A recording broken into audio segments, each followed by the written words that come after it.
Friends, welcome to my channel Dakshi Nikshi vlogs. ఈరోజు మన ఛానల్లో ఈ పచ్చి పులుసు అనేది ఎలా తయారు చేయాలో చూద్దామండి. పచ్చి పులుసుని తయారు చేయడానికి కావాల్సిన పదార్థాలు చూద్దామండి. దీనికైతే ఎక్కువ ఇంగ్రీడియంట్స్ అయితే అవసరం ఉండదు. ఒక 10 ఎండుమిర్చి, నిమ్మకాయ సైజ్ అంత చింతపండు, అలానే ఒక ఆనియన్ని ఇలా కట్ చేసి పక్కన పెట్టుకోవాలండి. కొంచెం ఉప్పు, అంతేనండి. ఇప్పుడు పచ్చి పులుసు తయారీ విధానాన్ని చూద్దామండి.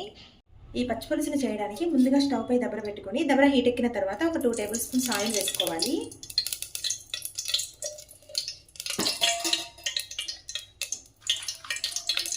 అలానే ఆయిల్ హీట్ ఎక్కిన తర్వాత మనం ముందుగా పక్కన పెట్టుకున్న ఎండుమిర్చి వేసుకొని వేపుకోవాలండి.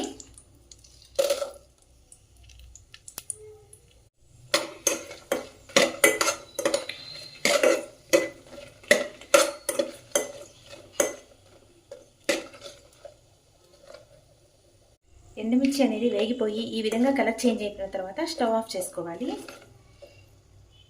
వేయించి పక్కన పెట్టుకున్న ఎండుమిర్చిని చల్లారనివ్వాలి. ఇవి చల్లారిన తర్వాత చేతులతో ఇలా నలపాలండి. మరీ ఎక్కువ చల్లారనివ్వకూడదు, ఎక్కువ చల్లారనిస్తే మెత్తగా అయిపోతాయి.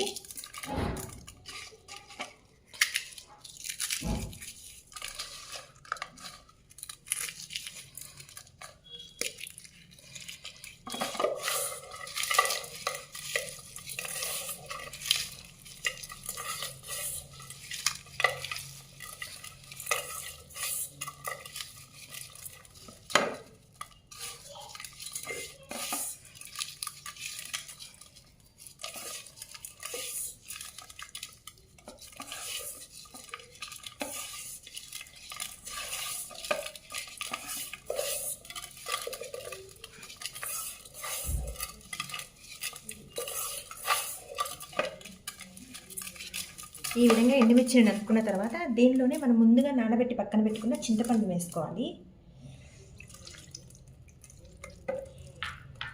ఈ రెండింటిని కలిపి అలానే చేతులతో నలపాలండి.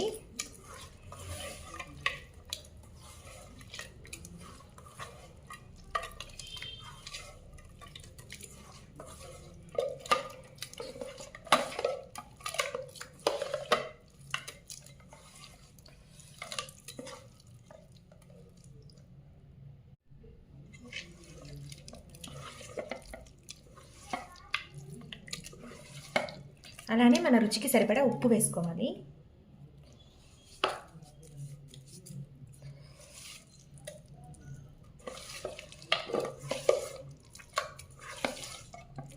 ఇప్పుడు దీంట్లోనే కొంచెం వాటర్ వేసుకోవాలండి.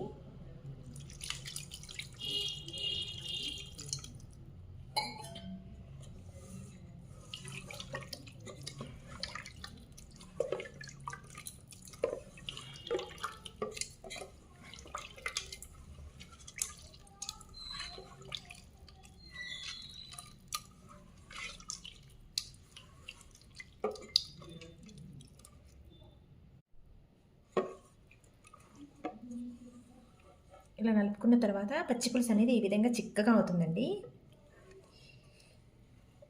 ఇప్పుడు దీంట్లో ఉన్న చెత్తనంతా ఇలా పిండేసి పక్కన తీసేయాలి.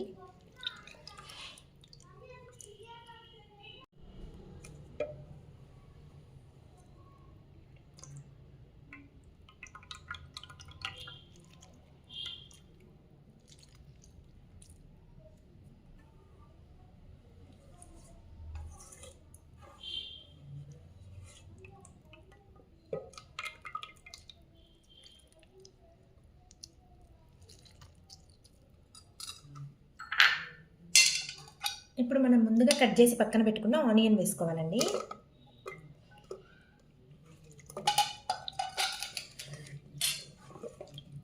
అంతే అండి, పచ్చి పులుసు అయితే రెడీ అయిపోయింది. ఇంకా దీనికి పోపు ఏం అవసరం లేదండి. ఇలానే డైరెక్ట్గా అన్నంలో వేసుకొని కొంచెం నెయ్యి వేసుకొని తింటే చాలా బాగుంటుంది.